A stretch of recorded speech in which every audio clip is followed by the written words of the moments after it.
Hello everyone, this is Samuel Ewald for MIU Week 2, and this week what went well for me was my actual implementation of all of the JQM elements. That went really smoothly. The only issue, so that'd be what went wrong this week, was the thumbnails. And the only problem I had with that was just getting them situated right. They like to stack on top of each other for some reason, and it took a lot of tweaking to get that through. But other than that, I didn't really have any major problems. Um, what this relates to my previous work, obviously in school, nothing professional, but in the future, it will relate to my work. Alright, so let me pull up my app so I can show you all the justification. This is my bronze app actually, and I use my church's logo for the escape hatch, and I got rid of my old CTA. It just didn't, it took up too much space and it didn't really do what I wanted it to. So I put this in, it's a lot smaller. And so for the images, for the thumbnails, I have that on the bronze app for the browse area. It just, the reason I have it in my bronze app is it doesn't look as professional as the gold app. And I'll bring up, oh, this is the inlay. I use that because it doesn't fit as well on my other page. I didn't really find a place for it.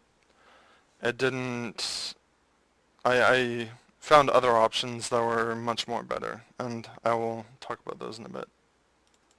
So I'll go ahead and bring up the gold app, and this, I use the thumbnail and text for my gold app. And then for the, I use drill down for this, and it just goes into a list. And I prefer the drill down because on here it wouldn't work very well if I had a drop down menu and I had all of these names going all the way down on my main page. That would look really, really ridiculous. And then I have all of the required info in here, my GitHub, all that stuff, and obviously reference or where I got my resources at. And then my news stream is actually on my bronze app. I didn't want to put it in my gold app because it didn't really fit. I might put it in there. I'm kind of on the edge about it. I mean, it looks alright, but it's sort of fluff content that doesn't really need to be in there. So that's why I didn't feel like I needed it. And as far as colors, I chose these colors because they are actually my church's colors. And what's really cool is I have my church connected directly into my app. So I can go on here and pull this up and do that. Which is really cool in my opinion because it fits so well. So that's my app. I hope you guys like it, and I should probably mention this as this is the escape for my app. But yeah, I'll see you guys next week, and I look forward to seeing your projects.